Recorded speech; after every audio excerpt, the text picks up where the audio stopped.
Subscribe करें और bell दबाएं ताकि कोई खबर रह न जाए।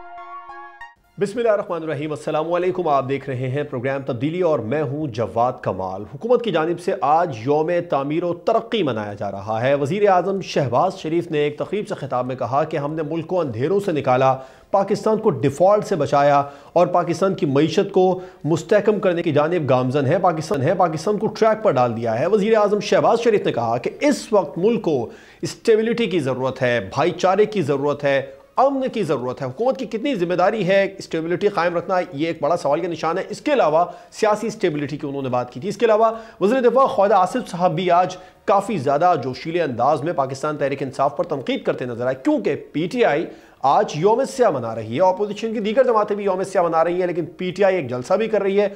और आज के दिन खास तौर पर, और फिर एक और पाकिस्तान तहरीक इंसाफ ने प्रोटेस्ट का ऐलान कर रखा है, उस पर ख्वाजा आसिफ साहब ने कहा कि आज एक बड़ी अहम सीरीज़ पाकिस्तान में शुरू होने वाली है, शुरू हो चुकी है। पाकिस्तान और न्यूजीलैंड के दरमियान मैच हुआ। इसके अलावा चैम्पियंस ट्रॉफी का जब आगाज़ होगा, उसी रोज़ पाकिस्तान तहरीक इंसाफ ने अपना एक और जलसे का प्लान कर रखा है।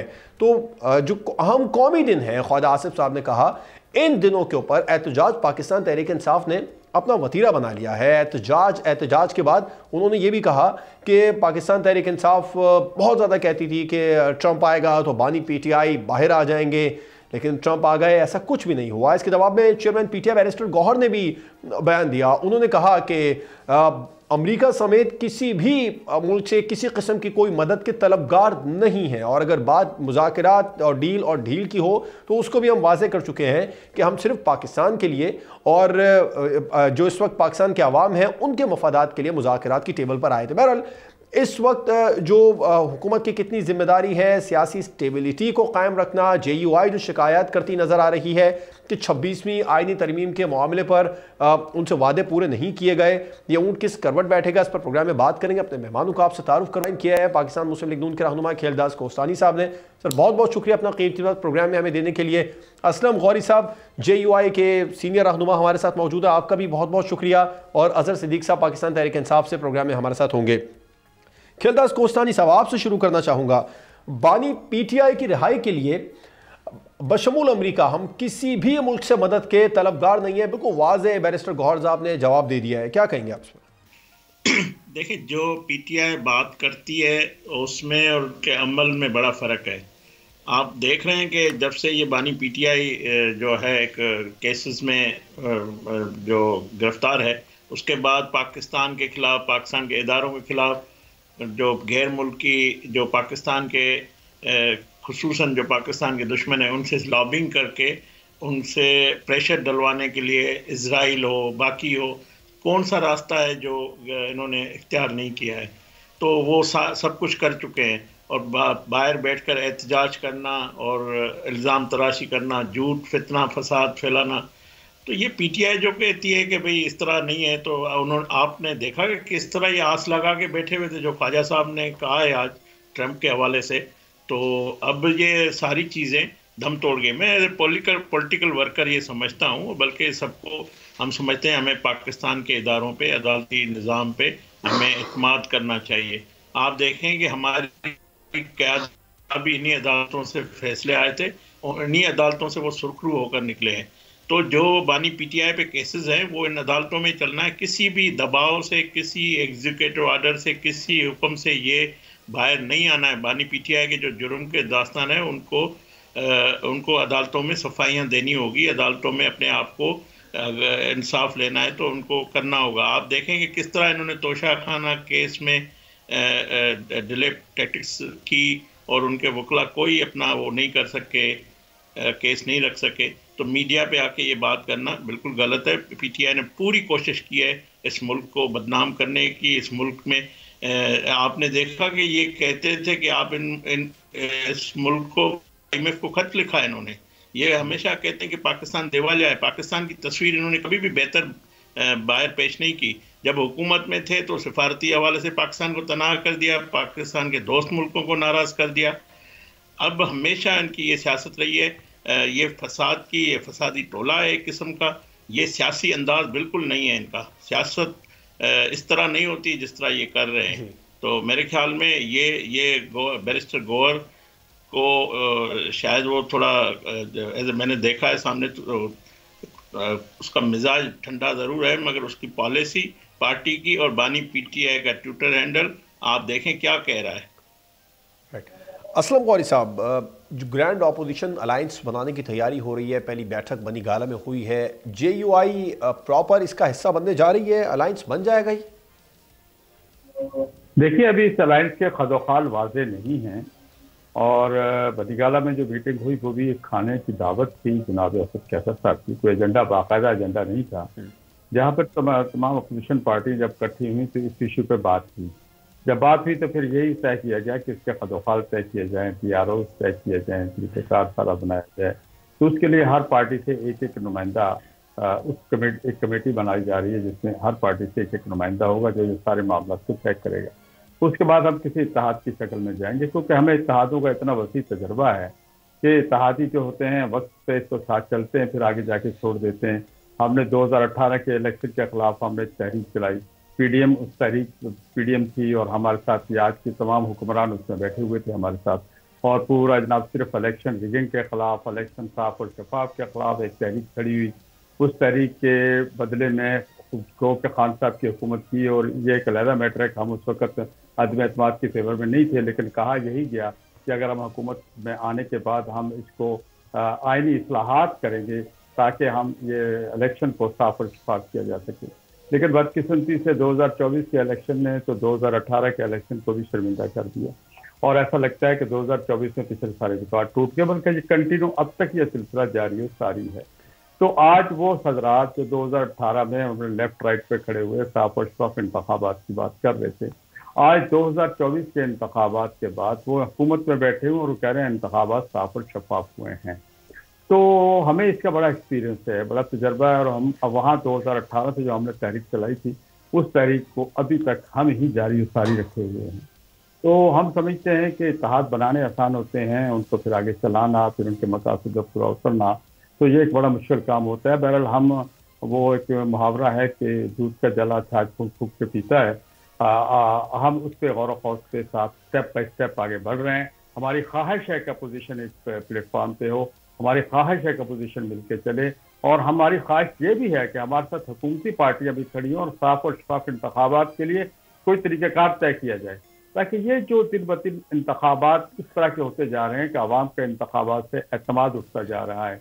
अभी 15-20 दिन कबल क्वेटा में एक ज़िमनी इंतखाब हुआ है, जिसके मेरे पास इस वक्त फॉर्म 45 मौजूद है। 15-20 दिन पुरानी बात है, कोई लंबी बात नहीं कर रहा, और उसमें 47 में पार्टी को सीट दे दी गई है। तो हमने तो कुछ सीखा ही नहीं, इसके हफ्ते के बाद भी नहीं सीखा। तो अगर इसी तरह के इलेक्शन होने हैं और तो यही सिलसिला होना है तो फिर ठीक है, जो चलता है चल लेते, हम भी आराम से देखते हैं बैठ के। लेकिन अगर तहरीक चलानी है तो सबसे पहले इलेक्शन के मामले को देखना होगा, हम उसके लिए तहरीक चलाने के लिए तैयार है, लेकिन कोई एक चेहरा उतरे और पहले खान साहब। लेकिन ये बहरहाल इतना आसान तो नहीं होगा ना। असलम गौहरी साहब, मैं आपसे इस पर मजीद भी बात करूंगा। साहब ने भी ज्वाइन किया। अज़हर सिद्दीक़ साहब, हुकूमत ये कह रही है कि आलमी इवेंट की जो तौक़ीर है उसमें कमी करना, पाकिस्तान तहरीक इंसाफ ने इसका वतीरा बना लिया है। SCU कॉन्फ्रेंस पर भी प्रोटेस्ट का कहा था, फिर उसके बाद में आज भी प्रोटेस्ट किया है, फिर आप लोग 19 फरवरी को भी प्रोटेस्ट करने जा रहे हैं। अच्छा, बहुत शुक्रिया आपका। मैं हैरान नहीं कि आप पूरी दुनिया में अगर आप उठाकर देख लें, ये सारे काम साइड बाय साइड चलते हैं। यानी ये कब से कद आइन में कहीं लिखा हुआ है कि ऐसा होगा, आपको ऐसा करना है या ऐसा करना है? आइन के अंदर आर्टिकल 15, 16, 17 बड़ा वाज़े हैं। और ये 8 फरवरी का हम आज से तो नहीं कह रहे, ये तो बाकायदा इलेक्शन मैच फिक्स करते हुए डेटें जान के डिसाइड की गई हैं। हम तो ये कहते हैं कि ये डेट खुद रखी है इन्होंने, और बड़ी बात है। दूसरा ये है कि हम तो मीनारे पाकिस्तान में करना था, हम मान लेते हैं कि पाकिस्तान ने रखी होगी, लेकिन चैंपियंस ट्रॉफी के मैचेस की डेट पाकिस्तान ने नहीं रखी, वो तो ICC का इवेंट है। कोई ताल्लुक नहीं है इसका। जो आवाम ने मैच देखने जाना है वो मैच देखने चली गई, जिसने जलसे जुलूस में आना तो वो उधर आ गई। ये फैसला मैंने और आपने नहीं करना। तो होता है ना, ये आप जो बात कर रहे हैं पाकिस्तान की जो मौजूदा हालात हैं उनको देखते हुए सिक्योरिटी कंसर्न तो होता है ना। सिक्योरिटी के हवाले से हुकूमत का मौक़िफ़ था कि आज के दिन को और फिर जो चैंपियंस ट्रॉफी वाला दिन है उस दिन का इंतखाब ना करें।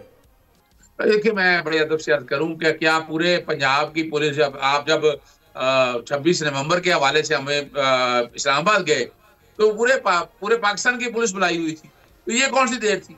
रिजर्व फोर्स आपके पास पड़ी होती है। ये बहरहाल ये बहाना है, असल में निशाना कुछ और है। आप बात को समझें, इस बात को। ये आइन और कानून में पहली तो बात। दूसरा क्या है कि हमने जलसे की इजाजत चाहिए, जलसे की इजाजत नहीं दी। किस बुनियाद पर दी? औरत मार को जलसे की इजाजत मिल गई है, आप देख लें। और यहाँ बड़ी सीधी सी बात है, हो क्या रहा है, 144 का निफाज कर दी है। यानी अगर सियासी आदमी निकलेगा तो 144 का निफाज, अगर मैच देखने निकलेगा कोई 144 नहीं लगी। तो कहाँ ये डिस्टिंक्शन आपने ड्रॉ की हुई है? और बात बड़ी वाज़ेह है, खुदारा ये इस मुल्क की मजीद, हम तो इस मुल्क को बेहतरी की तरफ ले जाना चाहते हैं। हम चाहते हैं ये मुल्क बेहतरी की तरफ जाए। 1 साल की कारकर्दगी आपने देख ली, वो अखबारात के बड़े बड़े सफ़ों के ऊपर। और सबसे बड़ी कारकर्दगी कमाल ये है, Guinness book of world record में नाम लिखा जाना है कि शहबाज शरीफ की आधे सफ़े की तस्वीर है। और वाकई वो इस पे काम कर रही होगी यकीनन कोई ना कोई, कि जनाब पाकिस्तान एक ऐसा मुल्क है कि जहां कारकर्दगी तस्वीरों से दिखाई जाती है। और कमाल की बात है, अखबार आज कौन सी दुनिया जो है, कितने पाकिस्तानी अखबार पढ़ते हैं? आपने अरबों रुपया जो है ये जाया कर दिया किसी गरीब पे, किसी तालीम मुफ्त में 100 डैम्स बनाने का आपने कहा था, मुतादिद यूनिवर्सिटियां बनाने का आप लोग कहते रहे। तस्वीरों में तो बहुत ज्यादा नजर आ गई ना अमली तौर पे।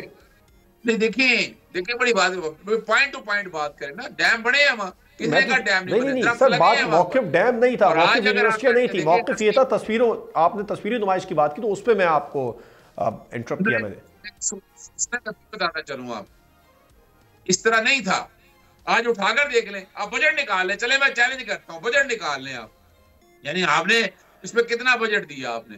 और आजकल अखबार पढ़ता कौन है? सवाल है कि आपने अखबारों को और चैनल्स को नवाजने के लिए, यानी ताकि वजह क्या है कि वो जनाब आज ही के दिन ना चल सकें, आज ही के दिन वो चीजें ना आ सकें, जो एहतजाज हो रहा है वो सामने ना आ सके। चले, उससे कोई फर्क नहीं पड़ता, सोशल मीडिया ने अपना दिखा दिया है। दास कोस्तानी साहब, अब अजहर सिद्दीक साहब कह रहे हैं कि तस्वीरी नुमाइश कर रहे हैं, बस आप लोग कुछ भी नहीं कर रहे। पाकिस्तान दिवालिया होना जा रहा था। शहबाज शरीफ साहब ने उस वक्त नारा लगाया था, सियासत के बजाय रियासत को तरजीह देता हूँ, और रियासत को तरजीह दी, पाकिस्तान को डिफॉल्ट होने से बच जाया। आज ये हमेशा इनसे पाकिस्तान की खुशी बर्दाश्त ही नहीं होती है, पाकिस्तान की तरक्की और खुशहाली इनसे बर्दाश्त ही नहीं हो रही है। ये आप 2014 से देखें, अगर 2014 में ये 126 दिन का धरना नहीं देते, उस वक्त नवाज शरीफ के खिलाफ साजिशें नहीं करते, 2017 में नवाज शरीफ के खिलाफ इनकी लंदन प्लान के तहत ये नहीं होता, तो पाकिस्तान आज एशियन टाइगर होता। मगर फिर भी आपने देखा सारे जो हालात थे, इनके किए हुए गलतियों से पाकिस्तान पीछे गया। मगर शहबाज शरीफ साहब ने दिन रात कोशिश करके इस मुल्क को अब उसी डगर पे जो 2017 में खड़ा था, जहां पाकिस्तान ये कह रहे हैं कि ये इश्तिहार देते हैं, दुनिया के सारे जो जरीदे हैं, दुनिया के सारे इंडिकेटर हैं, और पाकिस्तान में जिस तरह बैरूनी सरमायाकारी आ रही है, जिस तरह महंगाई जो 40% थी, मुश्किल फैसले हमने किए थे इनकी गलतियों की वजह से, और पाकिस्तान की अवाम ने, मैं खुसूसन सलाम पेश करता हूँ पाकिस्तानी कौम को, जिन्होंने उस वक्त के फैसलों को वेलकम किया। 150 रुपए पेट्रोल बढ़ा, पाकिस्तान की अवाम ने, उनको एतमाद था हमारी लीडरशिप पे कि यही लोग हैं जो इस मुल्क को बुहरान से निकालेंगे। आज अगर हम जश्न मना रहे हैं तमीर और तरक्की का, तो हमने डिलीवर किया है जो हमारा मंशूर था, जो 21 अक्टूबर को नवाज शरीफ साहब ने कहा था पाकिस्तान से महंगाई कम करनी है, पाकिस्तान में तरक्की और खुशहाली लानी है, तो उस रास्ते पे वजीर आजम शहबाज शरीफ लेके आए, वो टारगेट अचीव किए हैं। ये नहीं चाहते हैं, ये जब कोई पाकिस्तान के बाहर के कोई बड़ी शख्सियत आती है तो ये एहतजाज करते हैं, फितना फैलाते हैं। जब कोई क्रिकेट मैच हो रहा है, कल पूरा पाकिस्तान खुश है, इस वक्त पाकिस्तान के लोग खुशियां मना रहे हैं। एक शख्स जो जेल में बैठा हुआ है, मैं समझता हूँ पाकिस्तान में फितना और फसाद कैद है, और उससे बर्दाश्त नहीं होता है। उनके ये जो कारिंदे हैं, वो चाहते हैं कि इस मुल्क में ये दिन ना हो, ऐसी खुशियां ना हो। तो मैं समझता हूँ हमारी लीडरशिप ने डिलीवर किया है। वजीर आजम ने जिस तरह पाकिस्तान को, ये मैं नहीं कह रहा हूँ, अब ब्लूमबर्ग देख लें, आप सारे जरीदे पढ़ लें, आप इंडिकेटर देख लें, आप यहाँ के पाकिस्तान, आप अवाम अच्छा से ठीक पूछ है, लें, कोसानी साहब बिल्कुल आपका पॉइंट है। मैं आपसे डायलॉग के चेक कर लें। बिल्कुल ठीक है, मैं आपसे मजीद भी बात करना चाहूँगा कि पाकिस्तान का जो इस वक्त मौक़िफ़ है, पाकिस्तान मुस्लिम लीग नून का हुकूमत का मौक़िफ़ है, ख्वाजा आसिफ साहब कह रहे हैं कि उन्हें नज़र नहीं आता कि डायलॉग टेबल पर पीटीआई वापस आएगी। और जब डायलॉग प्रोसेस शुरू हुआ था मैंने तभी कह दिया था कि इसका कोई अंजाम नहीं होगा, ये नाकाम होगी। तो हुकूमत की कितनी जिम्मेदारी है पाकिस्तान तहरीक इंसाफ को, अपोजिशन जमातों को डायलॉग टेबल पर वापस लेकर आना? देखिए, मैं समझता हूं जब तक इमरान खान 9 मई पे माफी नहीं मांगेगा, आप कुछ भी कर लें, आप रियासत पे हमला करने वाले, आप पाकिस्तान में इस तरह किसी ने नहीं किया, इस पे जब तक ये माफी कौम से नहीं मांगेगा, एस्टेब्लिशमेंट भी स्टेक होल्डर है। और ये 9 मई का केस सिर्फ एस्टेब्लिशमेंट या पाक फौज का नहीं है, 22 करोड़ अवाम का है, ये पूरी रियासत का केस है। तो उस पे इसको माफी मांगनी पड़ेगी।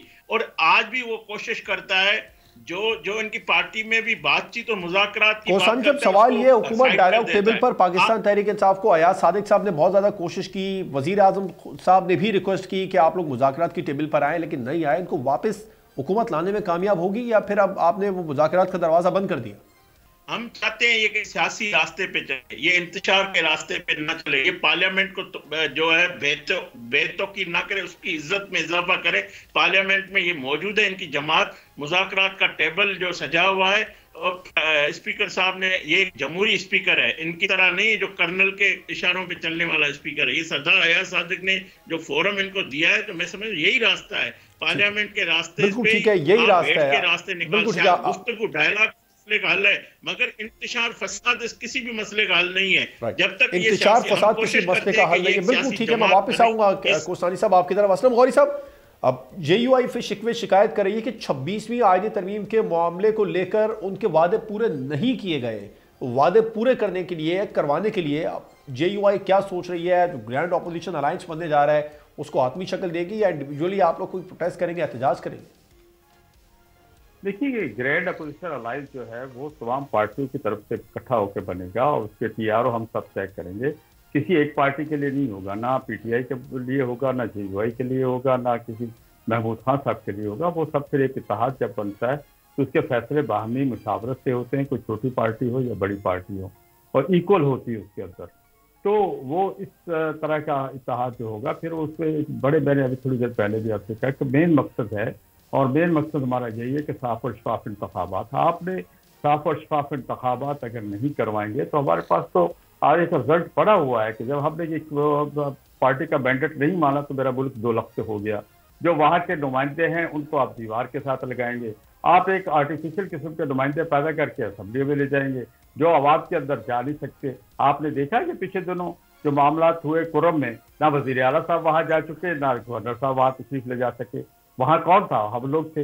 अब परसों फिर हमने सबको वहाँ बुलवाया है कि जिरगा बुलवाया है।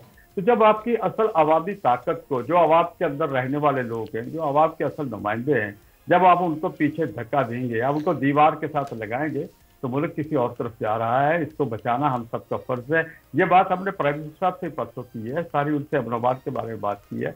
हमने यही उनको बताया है कि आपको शायद पता नहीं क्या रिपोर्ट्स मिल रही हैं, जो हमारी इत्तलात है, जो हम भुगत रहे हैं, इत्तलात नहीं है, हमारे कारकुन भुगत रहे हैं, हमारे कारकुन शहीद हो रहे हैं। अभी 3-4 दिन पहले हमारे खैबर में 2 साथी शहीद हुए हैं और उससे कबर बाजोड़ में 80 से ज्यादा शहीद हुए हैं। मैं 1200 कारकुन मेरे शहीद हो चुके हैं पिछले 2-2.5 साल में।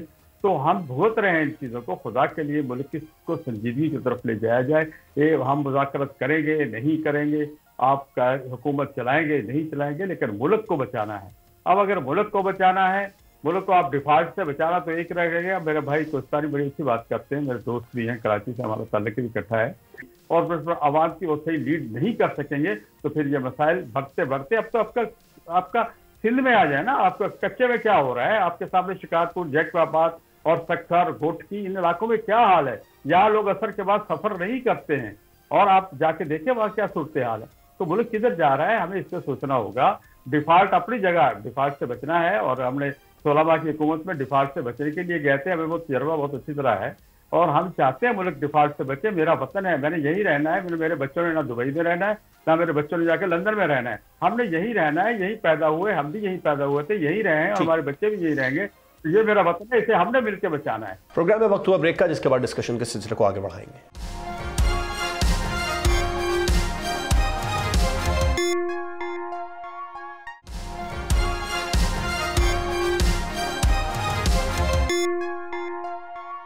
Welcome back. प्रोग्राम में बात कर रहे थे अजहर सिद्दीक साहब, हुकूमत ये कह रही है, ख्वाजा आसिफ साहब ने आज कहा कि पाकिस्तान तहरीक इंसाफ की जो असल क़यादत है वो उनकी जमात में जो मौजूद मखसूस टोला है उसकी साजिशों का शिकार होकर मसलहत करने पर मजबूर हो गई है। तो क्या कहेंगे आप इस पर? वाकई इस वक्त जो मौजूदा क़यादत है और असल क़यादत इसीलिए पसपूछ चली गई है मौजूदा क़यादत की साजिशों की वजह से?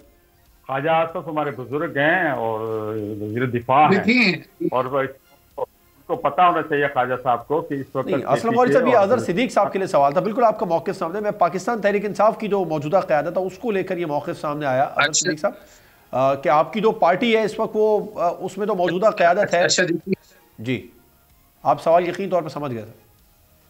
अच्छा गौरी साहब ने देखिए बड़े आसान तरीके से आपको चीजें, पहली चीज को सिर्फ एक बात करते आगे चलता हूँ, बड़ी क्लैरिटी के साथ बता दिया। 85 से यही सारी शक्लें नून लीग और पीपल्स पार्टी हम देखते हैं। क्या मुल्क तरक्की की तरफ गया?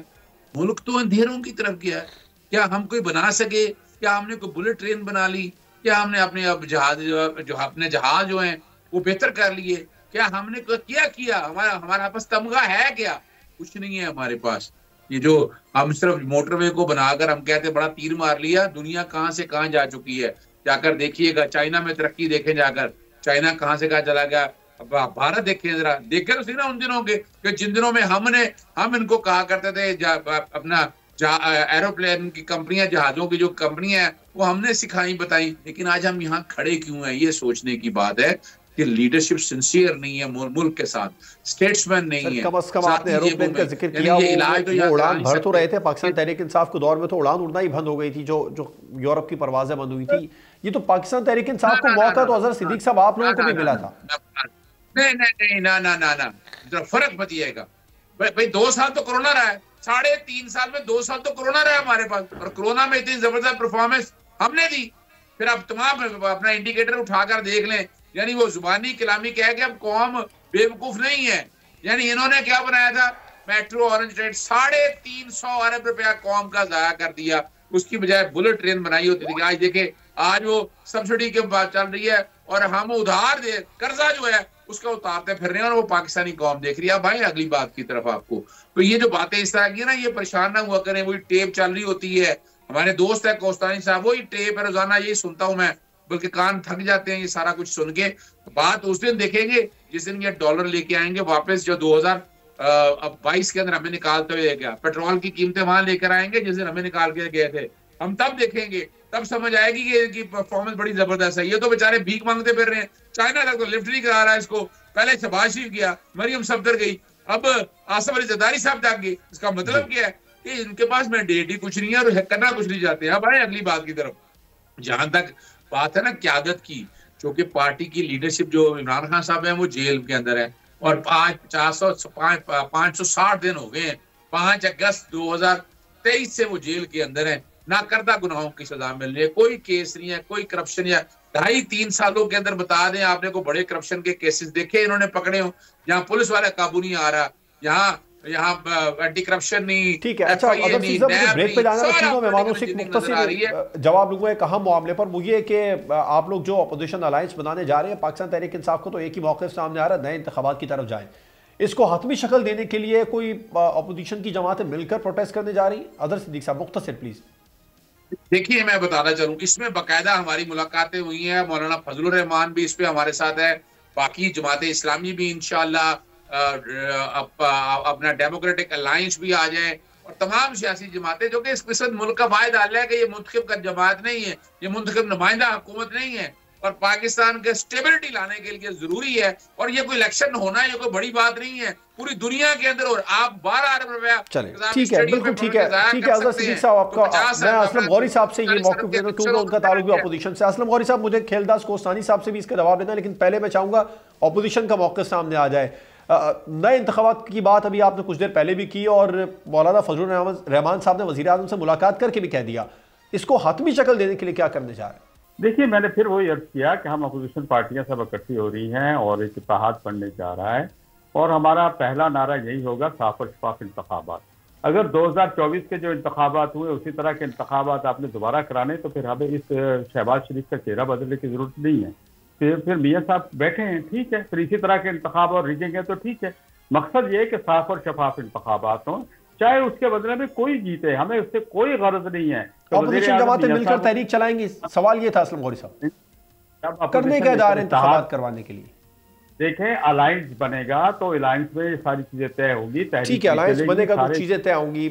खेलदास कोस्तानी साहब, आपसे भी मैं जवाब लेना चाहूंगा कि हुकूमत को कोई परेशानी है अगर ग्रैंड अपोजिशन अलायंस मिलकर सड़कों पर आ जाए नए इंतखाबात के मुतालबे को लेकर?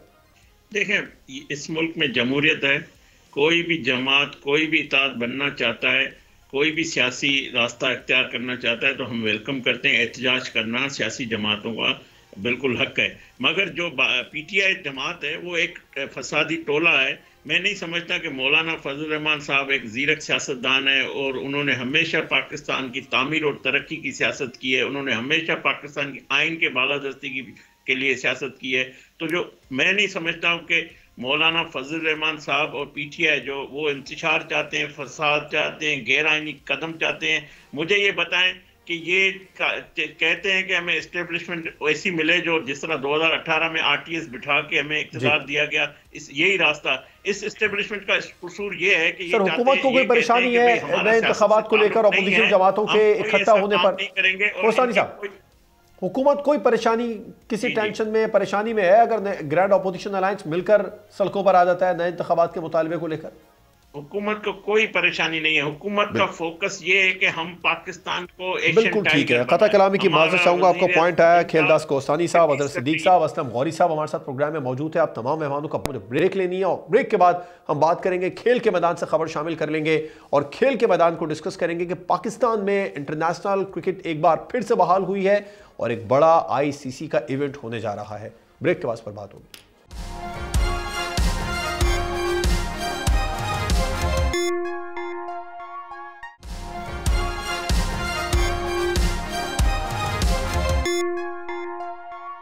वेलकम बैक नाजरीन। कज़ाफी स्टेडियम को दोबारा तामीर करने के बाद उसकी इफ्तिताही तकरीब कर दी गई। पाकिस्तान में ट्राई नेशन सीरीज का आगाज हो चुका है। चैंपियंस ट्रॉफी का आगाज भी बस कुछ ही दिनों की दूरी पर है।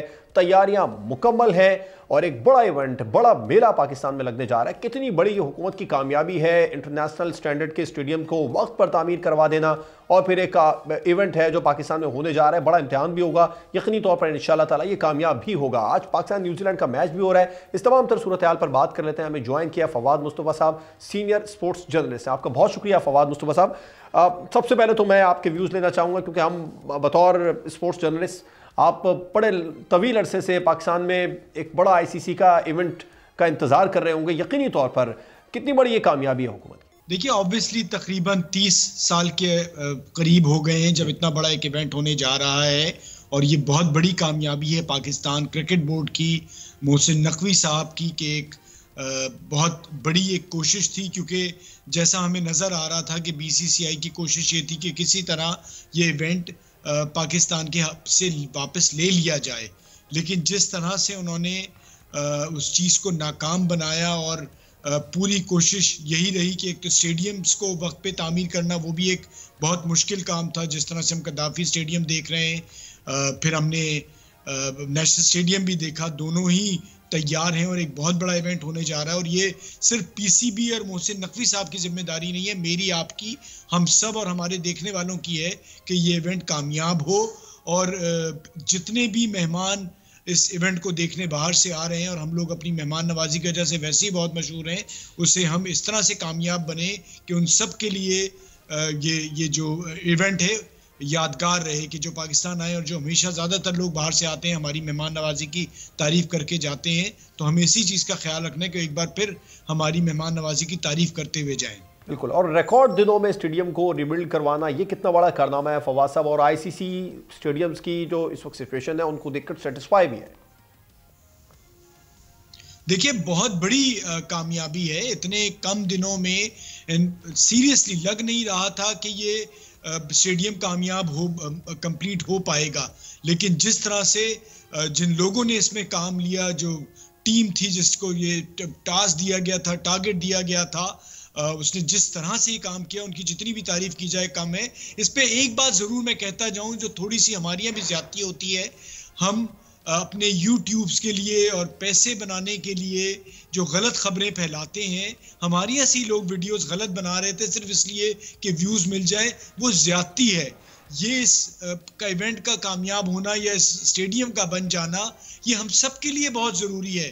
बिल्कुल फवाद साहब, बहुत जरूरी है और इसमें कोई दो राय नहीं। अब आज से 3 महीने कबल मैं तो खुद भी कज़ाफ़ी स्टेडियम का दौरा किया था और हैरान रह गया था कि कैसे मुकम्मल हो सकेगा ये फरवरी से पहले। लेकिन हुकूमत ने करके दिखाया, मोहसिन नकवी साहब ने करके दिखाया और मोहसिन स्पीड का टैग लगवाया। थोड़ा सा ट्राई नेशन सीरीज़ के हवाले से, चैंपियंस ट्रॉफी के हवाले से बात कर लेते हैं, पाकिस्तान की तैयारियों के हवाले से भी। आपने स्क्वाड देखा, यकीनी तौर पर चैंपियंस जो ट्राई नेशन सीरीज़ में स्क्वाड है, ये चैंपियंस ट्रॉफी में भी उतरेगा।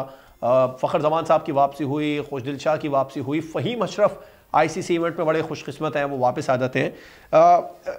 एक तनकीद की जा रही है वो ये कि स्पेशलिस्ट स्पिनर सिर्फ एक ही रखा गया है।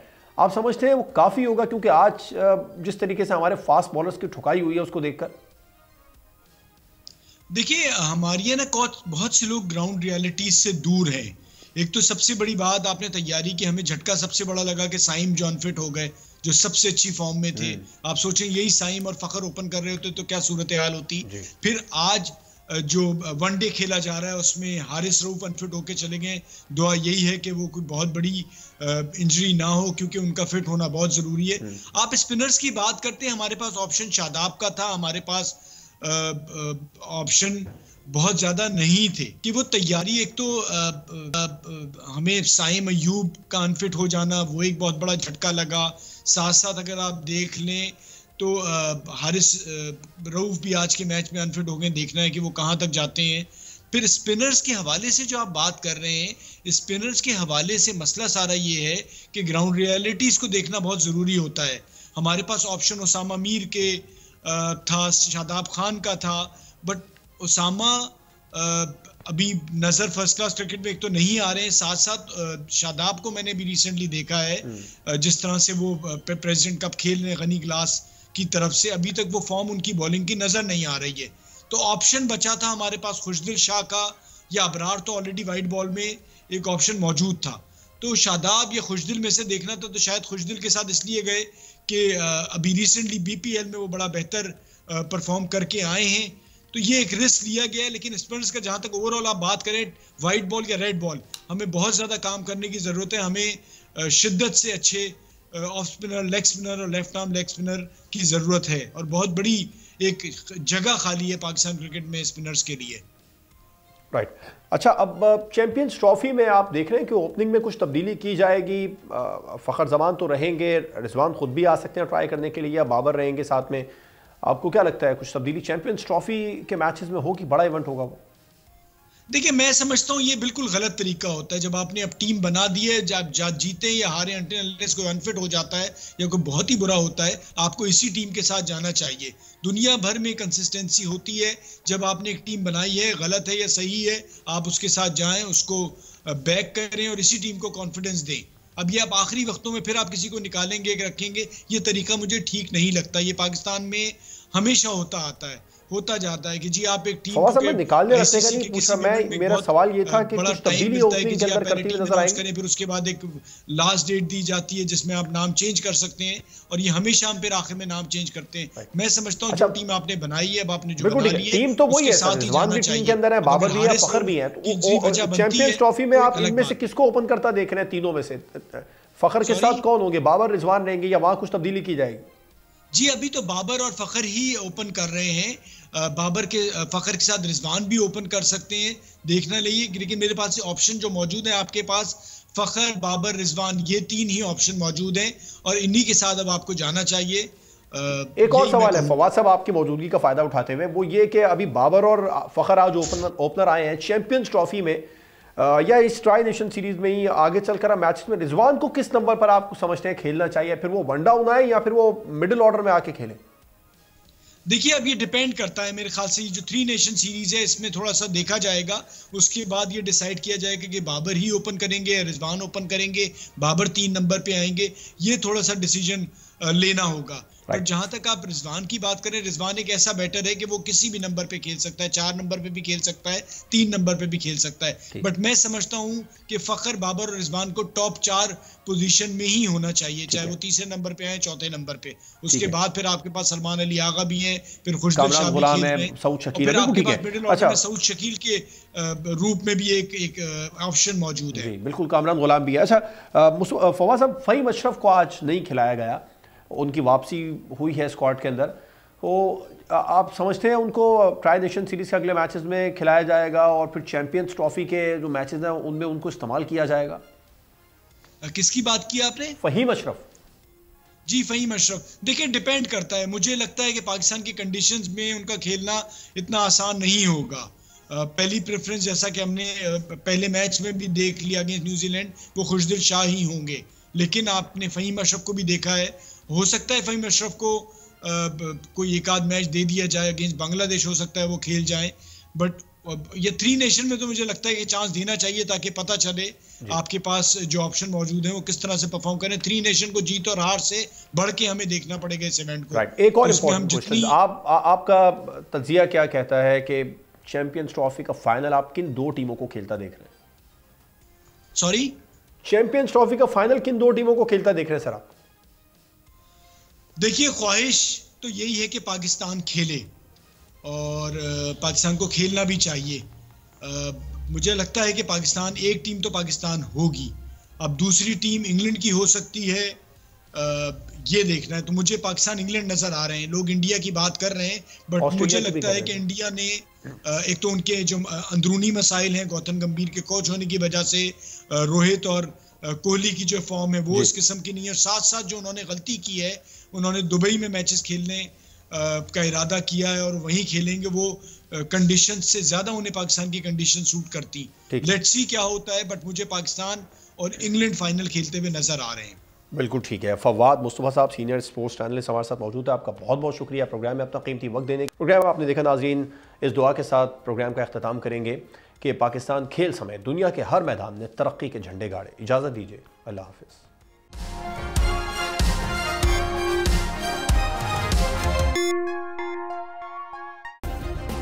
सब्सक्राइब करें और बेल दबाएं ताकि कोई खबर रह न जाए।